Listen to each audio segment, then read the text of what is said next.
Thank you all for making time at the end of the school day to join us to talk about the new hybrid teaching model that we're going to be adopting in November.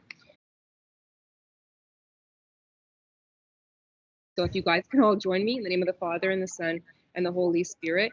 Hail Mary, full of grace, the Lord is with thee. Blessed art thou amongst women, and blessed is the fruit of thy womb, Jesus. Holy Mary, Mother of God, pray for us complainers, now and at the hour of our death. Amen. And I laughed when I read that one because, yes, I think I'm the biggest complainer, and yeah, I think we all can be kind of the easiest response for a lot of the situations we find ourselves in can be to complain about them. And it kind of also reminded me of this mug here that the admin team here shared with our staff at the end of the year last year at Christmas time.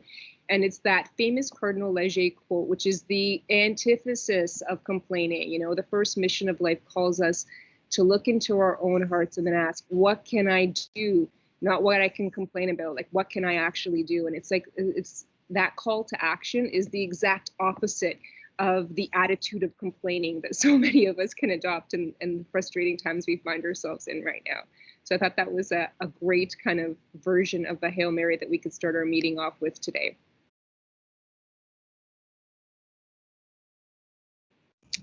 I wanted to spend some time really just beginning the meeting by talking about where we're at. So we have in this school a lot of teachers taking, as far as I'm concerned, a lot of insane risks with their instruction, right? Teachers doing all kinds of things that maybe they haven't been doing in the past or haven't had the time to practice with, that they kind of feel forced to do or compelled to do now. And then there's a whole group of teachers that also feel really anxious and have some anxiety about what the new cohorts and instructional model is going to hold for them. They're not sure how they're going to blend what their day looks like in the morning with those cohorts with that instructional model of synchronous teaching that they're doing in the afternoon. And so the admin team here thought it would be a great idea to take some of the teachers that are really enjoying themselves. And a lot of teachers are really enjoying this new instructional model and share some of the skills that they have developed and some of the kind of successes that they have had with the rest of the staff here. So that's kind of where we're at. And I wanted to just begin also by giving a quick summary of what we're going to be addressing based on all the good work and the highlights that you're doing. The first thing that we know that the rest of the teachers in our school are really concerned with is the tech. So we're going to spend some time talking about your tech setups and what your desks look like, and then taking attendance, which I think is a super crucial thing. It's probably the only legal requirement that we have in our day. So I wanted to make sure we address that. Managing the chat, getting to know those learners that are in front of us, especially. Question about camera on or off, use of breakout rooms, lesson planning for this new kind of model, assessment and evaluation, recording lessons, student well-being, and then student feedback. We'll end off with that point. And this is Catherine McLean's desk. Catherine, do you want to just explain to us your setup here with the tech? First of all, look at that lovely box that my laptop is sitting on. It's all about the camera angle, right? Like it's, I don't want the kids looking at my nose, but essentially I find that the two screen setup works really well for me. I did one day without, and I found that I really struggled in terms of being able to see what my students could see. So when I was screen sharing, so on the one computer on like the actual desktop, I'm sharing my PowerPoint, I'm sharing a student like the daily agenda, the classroom tab to direct them to move through articles or whatever. I'm sharing videos. And then meanwhile, I'm monitoring on my laptop the chat box.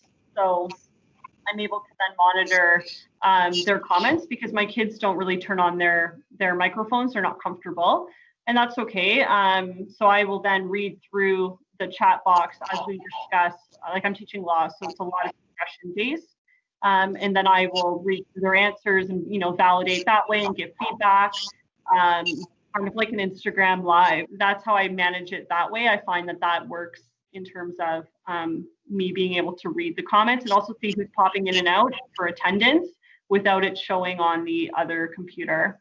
And they're all suggesting that 2 screens are a must, and then connecting that one of those screens or computers to the LCD projector existing in the classroom for the hybrid model would make it an even better experience for us in November. Here's another desk. Here's this series of teachers that are either teaching fully online or synchronously in the afternoon. The picture of the right obviously is Daley, and he's, unlike you, Catherine, who's using a cardboard box, he's using just a crate to prop up his laptop there to get the right angle. I've seen him also use his phone on a tripod, and it's looking right down kind of into the pod as he's doing his demonstration. Ivan too just sets up his laptop on a desk angled where he's doing his demonstration for the workout. And we have Marek there just using as we said, the really low tech pieces of wood to make sure that the computers are at eye level. Going to our next slide, seeing some more teacher desks. I think that you guys are going to be kind of impressed here with Vanessa Zullo. Vanessa, you want to share with us what some of the cool features you have of your desktop? Being a dance teacher and looking in the mirror all the time, you have to have the right light. So I have a nice circular light here that I can also plug my cell phone in. I have my MacBook that is lifted up a little bit higher up, that I have my greeting when the kids come on in the afternoon for synchronous learning. I also purchased a voice amplifier. So this sort of straps around my shoulder, around my waist, and it has a little built-in microphone, because I find with the masks that our voices are really muffled, and especially with language learning, we have an even greater difficulty with the understanding. So not even just the hearing part of it, but the understanding of it. So I usually have my voice amplifier on, and I found it's made a really, really great big difference.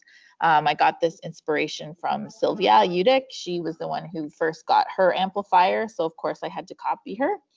And then of course I have my second screen, but I find that this works really well for me. This is Vince's desk area here in the library seminar room. This is so basically I was fortunate enough to get a nice big screen. So basically on the big screen I use that to share with my students, like that way they see everything in bigger mode, and then I have my laptop where I see I use the Zoom on my smaller laptop, so I see them. And then I have the other little desk where I take my attendance basically, so I don't have to worry about taking attendance on my own computer, because we can connect directly to Citrix from my computer. So that's why I need the school computer to take attendance. Yeah, number one reason why we're actually using all the desktops in the classroom is to make sure that we're getting to that web attendance. The last kind of teacher desktop that I wanted to show you here is Scott Burnside. Like everyone else, he also prefers to have 2 screens, one to manage the chat and one to actually share his screen with and use as a camera. And he also has purchased some extra tech equipment. He loves using microphones that make sure that the sound quality is great. So he's plugged in, I think that this may be just a USB mic, I'm not sure, to his desktop station to make sure that the kids and everyone is hearing him properly. So those are some of the tech kind of requirements that our teachers here have really kind of highlighted as being necessities for them. The 2 screens, one connected to the LCD projector, one being used to access web attendance, and the other one to manage the chat and to share their screens. And it seems like a pretty standard kind of suite that we need to have for our teachers if we're going to be going into this new instructional model in November. So the next point that I wanted to discuss with everyone is this web attendance. And the web attendance and taking attendance with 3 cohorts, you know, the one in front of you, the one at home, and then the fully online cohort C1, can be a little bit complicated because you got to make sure that everybody is actually there. And so the biggest tip that we can tell and share with teachers is that really using minds-on activities to access, you know, students' prior knowledge, focus their attention, get them primed for the lessons learning goals. It's like a great instructional strategy. But more than that, it really provides you with some time to be able to take attendance properly in person and online. There won't be, I'm pretty sure, any need to do a Google Form attendance. It will all be a web-based attendance. And so you won't have to be setting that up on your virtual learning in classrooms. And also that kind of 5 to 10 to 15 minute minds-on activity gives the students a time to troubleshoot any tech issues that they may be experiencing on their end, and gives any of those students that are coming in late, you know, less of an opportunity to disrupt your class as you've kind of started like delivering the lesson. I wanted to just ask Vanessa here. Vanessa, if you wouldn't mind sharing some of the tricks that you have adopted. Sure. I'll just share my screen. So when I start my class on my Zoom, I start it 15 minutes early. This way that gives the kids some time to get themselves settled or finish up what they're eating or whatever. And I have sort of like a welcome message that plays for 15 minutes as they're logging in and as I take attendance on the other computer. So you can see I have a bunch of different slides prepared here. And so I change it up every day. I have my little Bitmoji that looks like me. And I have them changed. So this appears starting 15 minutes and there's countdown music. So I play this, I present my screen like this, and the music automatically starts playing. So this way the kids can see, hopefully you can hear that. The kids can see the countdown going on and their little reminders. So that I'm not telling them, don't forget this, don't forget to go to the bathroom. It's all sort of playing for them as they get a little bit pumped up and ready to go. So they really like this. They really have fun with this. And sometimes you can see them in the camera dancing when they have their cameras on. So it's really fun. So I've just made different themes and different types of music. Just to sort of set the mood for as we're gonna start. So that's sort of what I do. Why I love this one is because it really kind of hammers home the philosophy that early is on time and on time is late. Like those kids know that Vanessa's got her class up and running 50 minutes prior to the class, and that they can log in and have maybe a conversation with her beforehand, or know that we can get things running. They can do all of that tech check and make sure that things are working as far as Wi-Fi is concerned and hear them. Hey, Daley. I really like that. So if anyone's interested in adopting any type of welcome screen as part of their introduction and time as they're getting ready to take attendance, I would really encourage you to do that. I find too that like the kids that are sort of shy or maybe very apprehensive to participate, I find that 15 minutes too, you'll find those kids jump on early just so that they can talk to me. Exactly.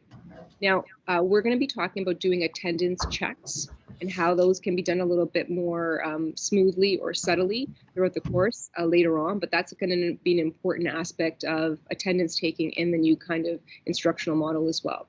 Okay. So next point that we wanted to talk about is manning the chat, right? A lot of teachers really express concern about who they're going to ignore in this new hybrid model. Are they going to end up ignoring the kids that are sitting in front of them, or are they going to end up ignoring what's happening with the chat and with the students online? And so in speaking with a lot of you, I got a lot of interesting ideas for how to man the chat. Like Ivan loves synchronous teaching because he says that no one interrupts him. Like he doesn't have to address the chat until he's ready to address the chat. And so he loves that So he'll say things like, I will be addressing questions in the chat in 3 minutes. Post your questions now. And he loves that because he can get through whatever he needs to do. And he knows that he's going to address that later on. Whereas other teachers feel like they're kind of tied to that chat, tied to that chat box, and feel like they've got to address questions as they're coming in. One question that I had for all of you is it appropriate for you to give over chat management responsibilities to students? So that's one question I had. And some of you said no, and some of you said, you know, when you get to know the kids and after a while you find out that there's a few of them that are really reliable, it's really great to be able to involve them and say, you know, we get kids to take attendance down, or we used to anyway. Like, we can get kids to do this aspect for us too. Like, we can get them to say, hey, who's interested in manning the chat today? Either a kid that's in the class or a kid that's online. Like, that may be a more interesting way to actually get them involved in and motivated and paying attention to the lesson. There is no like board instruction coming from us for this specific thing, but I think that it's a good question for us to talk about. I'm of the mind that, yeah, I ask kids to do all kinds of things for me and with me as we're kind of doing things in class. So I think that this is an appropriate one. But what do you guys think about that? I ask kids to do it. They like doing it, or they'll read the questions out loud, and they'll stop me to ask a question, especially if it's something in the chat that's relevant to what we're doing, and they love doing that. When I was debating about this position and what position I was going to take on that, I kind of like deferred to some of the PD sessions I've been in with our consultants. Like, I have not participated in a PD session with a board consultant that hasn't had the person presenting and another consulting managing the chat. Like, they seem to be doing it in pairs, and we won't have that luxury when we're teaching in the hybrid model. And so I think that it is a fair kind of choice, or a fair kind of ask, request to make of students. But I think that that's going to have to be done once you get to know a little bit more who these students are and who's reliable and who you can kind of trust with that job. The next topic that we wanted to address was getting to know the learners, right? One thing that Scott shared with me that I wanted to make sure that I shared with this team was that one of the things he requested of his online learners was he requested them to constantly, I mean weekly, change their profile pictures, and then to spend some time explaining to him why they had changed their profile pictures to a specific image, to like a team logo or to something. And then in that way, he could kind of contrive a situation where he could get to know them a little bit better. And I thought that was like a really kind of interesting way that he can kind of pull some information from kids that are online. Like, we all know that a kid is opting to go online because they want to hide. Like, they don't necessarily want to share and don't necessarily want to be involved in the class the same way that an in-person learner would. And so manufacturing kind of opportunities to do that is an important one. I also know Vanessa had a really kind of great way to get to know learners, especially fully online learners more. Vanessa, do you want to share with us your virtual lockers slide and introduction and explain a little bit about that? Sure, I can do that. So I know the kids are bummed that they don't have lockers. So I had them do this activity this year to replace their locker. So this is one of the students. So basically she has her own Bitmoji, and I'm telling you, high school kids, they do really like the Bitmoji. So if you want to get that extension on your Google and use it, they do really like it. I know that they're not too cool for Bitmoji. They do like it. So they did this activity where they created their own locker, basically what they would really put in their locker. So so as you can see, this one was really detailed, and then they presented it. So in one of my courses, they presented it to each other in breakout rooms, and then each partner presented their partner's locker. So it not only enabled them to get to know each other, but then present the other person. And then in my other course, where I didn't know the kids as much, they presented their own locker. So, I mean, as you can see here, she loves skating and her favorite subjects, and there's pictures of her friends and where she's gone on vacation. You know, there's an eyelash curler up there, so she loves makeup. So like she really opened up a lot about her life to the class. And I found this to be very effective to do right at the beginning of the class. Like a lot of teachers, like even teachers in subject councils have expressed, like, how are they going to cover all of this content in quadmesters, right? Especially if you haven't taught summer school courses, they're really kind of concerned and worried about condensing their curriculum. And even with a maybe perhaps more condensed curriculum, Vanessa is really like in supporting spending some time trying to get to know these online students that we're going to be having in the various cohorts and online. And I think it's a really important kind of approach to take, even if it means you're going to be missing out on some of your course content. Spending time in the beginning trying to figure out who these kids are, getting to know them, especially when they're going to be resistant to turning their cameras on or off, is a huge kind of strategy that I think that we're going to be needing to adopt. So thanks for that, Vanessa. And that brings us to our next question, camera on or off. Is it appropriate to ask online students to turn their cameras off using a background filter? A lot of teachers have said that they should be able to confirm that a student is actually present and participating. And some of you have kind of been really cautious with pressing students too hard on this because classroom participation looks different in so many different courses. Like Ivan insists on having students turn on their camera at some point in the lesson so that he could see that they're actually doing the workout in the phys ed class that he's asking them to do. Now, they don't have to have it on for the entire class, but he thinks that that's like an essential kind of thing just to confirm that that's the kid and that the kid is working on what they're supposed to be doing, and even just to even be able to recognize them. And I do need to see them in order to be able to do that. And you don't have to see them for the entire lesson, and they certainly don't have to have it on for a good chunk of time. But I'm thinking that it's a really important to kind of see the kids and for them to see each other. Now, what do you guys think about all that? I would love for them to turn their cameras on. It's very difficult to get them to turn their cameras on. Yeah. I've also experienced some kids that don't have cameras, so the devices that they're using don't have cameras, which has been an issue. Yeah. But it's just not a fight that I'm want to do. I just try to encourage it. And with my grade 9s, I've been much more successful than my grade 11s. And then there's also an issue has popped up with me once where I guess it's like, you know, Instagram versus reality. And on Instagram, you see pictures of people set up in their awesome workstations. And then one time, one of my grade 11s joined and he was shirtless in his bed.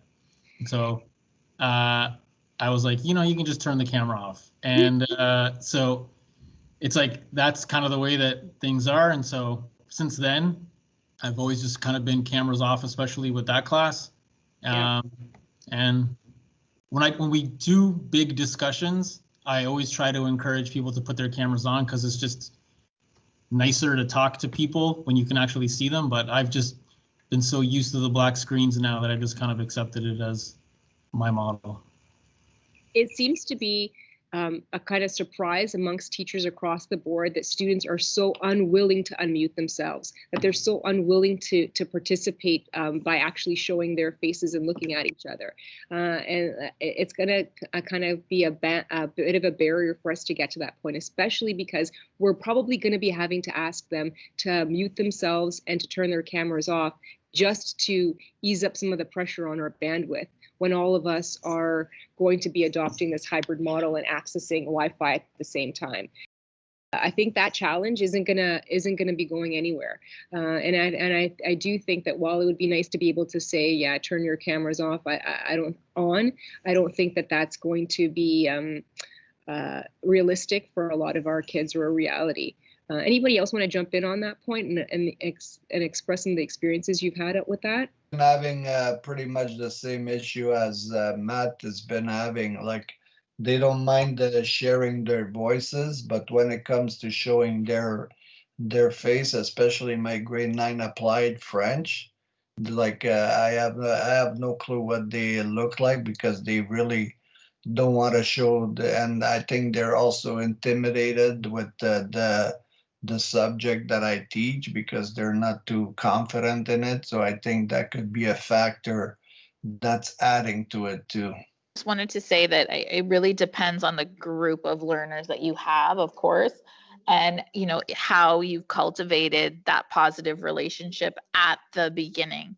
If you're showing your face at the beginning, I mean, I'm not showing my face right now, but like normally in class so that they can see you. I've done some activities with kids. 2 weeks ago, we did a big fashion show on our Zoom, and it was amazing. It turned out so great. The outfits that they put together were phenomenal, and they all had their cameras on. And even the ones that I thought would be so against doing this activity, I just kept encouraging them all week to just be open, and we're all in a safe space, and no one's going to judge anybody. And we just want to have like a great activity that's fun and engaging. And I was so pleased with how it turned out. So I just think it just depends how. You're always going to have those kids that are going to be difficult, but just try to be warm and encouraging and try to get them there where they're going to start to turn those cameras on. And for some, it just might not happen, but you might be surprised that towards the end, they're going to be more open to doing it. Now, we're letting students kind of have the choice here of cameras on or off for the entire lesson, or we're kind of mandating it at some points. But would you all agree that for the teacher, the camera has to be on? Yes. 100%. Yeah, I do. Any comments about that, Scott?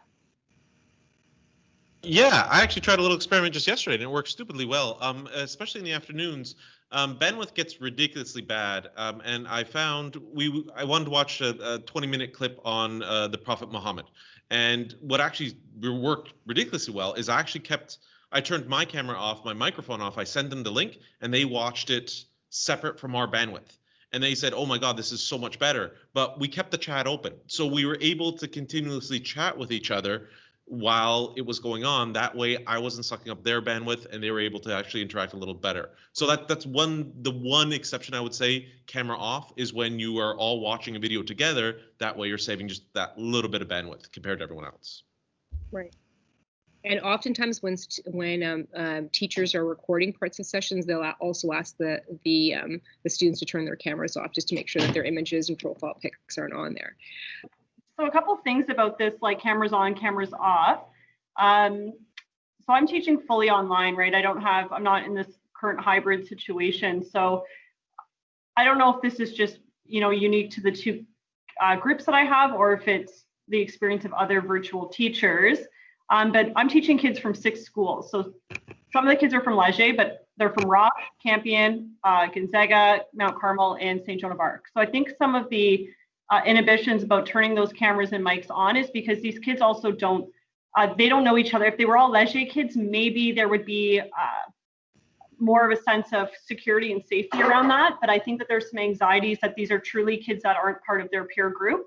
Mm-hmm. And I even had some kids like emailing me at like 3 a.m. before the course even started saying, I have, crippling anxiety and I don't want to turn my camera on. Is that a requirement for you? And I got these emails from like 4 or 5 kids about, is this going to be your expectation? And I could just tell there was so much around this, and I've encouraged it, but I've had absolutely zero success. And I think it unfortunately then just became a precedent with the rest of the class. The only time I have success with microphones, still never cameras, is during the asynchronous time, where I say stay on if you have any questions, or I'll set appointments with kids to speak with me about some concerns outside of our synchronous time. And they'll say, Miss, can I turn my mic on? Or I'd like to turn my mic on, but I still have never seen their faces other than through looking them up on Trillium, just to be like, what does Bianca look like? Because I kind of want to know, But I have my camera on the entire time. But I don't know if that's part of it. I'm not sure if that will improve when we go to a hybrid model with just our own homeschool. Vanessa, I don't know if you are you fully online or not in terms of your experience? I'm doing hybrid. I have hybrid. Yeah. And so I don't know. I don't know what the answer is here with these the cameras and the mics, but I'm thinking it might have a bit to do with that as well. Yeah, I would agree with you. I think so too. 100% agree with Catherine. I think that's exactly one of the main issues. I have kids from all over as well. And I had people email me, be like, please, sir, don't make me turn my camera on.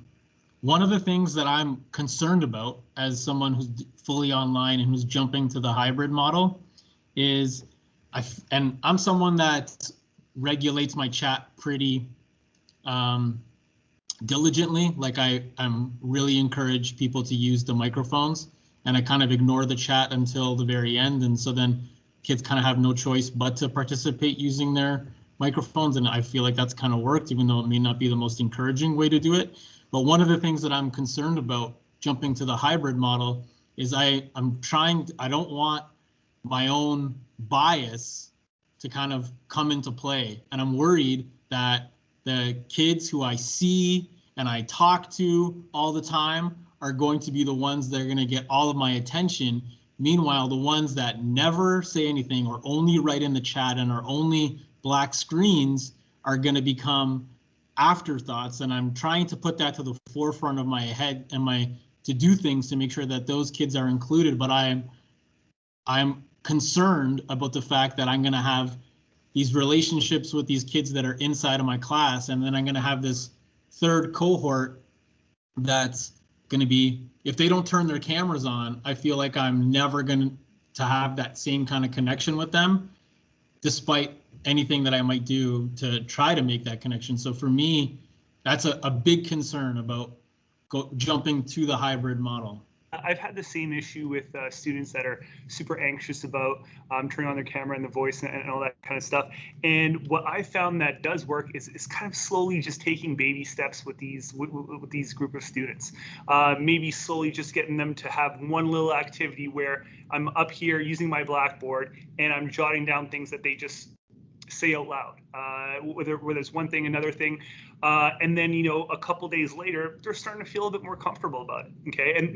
And then we're kind of leading in my career studies class, we're kind of leaning, all this is leading towards our mock interview, which is kind of a big task that we have, where I actually make them as a requirement to have a visual mock interview with myself, where I ask them questions and they're applying for like a fake job. And I did it with my last group, my last half credit group, and it worked out fantastic. I had full participation with their cameras, and I just think it just takes a couple of baby steps here and there, setting goals as you go along so that they feel more and more comfortable, and then they kind of open up a little bit more.